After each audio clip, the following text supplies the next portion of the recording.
2026年2月28號，澳門隆重舉行青少年急救課程證書頒發典禮，大會由晨曦青年動力副主席閔家俊先生主持，主題為應急守護，心手相連。主席鄺浩明先生嘅致辭為活動揭幕。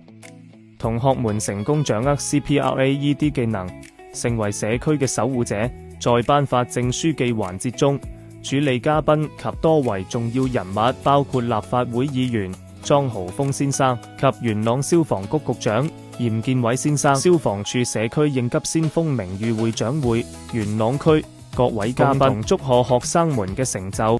典禮透過短片回顧青年實踐夢想、服務社區嘅點滴。副主席閔家俊先生、方卓陽先生、青年事務副總監吳志航先生、主席助理黃寶成先生分享專業經歷，啟發青年。晨曦青年動力致力於為青少年提供多元化嘅發展機會，包括本地工作實習、社區服務以及交流團。其中，機場2號客運大樓嘅工程實習尤為受學生們嘅喜愛，讓他們能參與大型項目嘅操作實務了解，拓寬視野，增強實務經驗。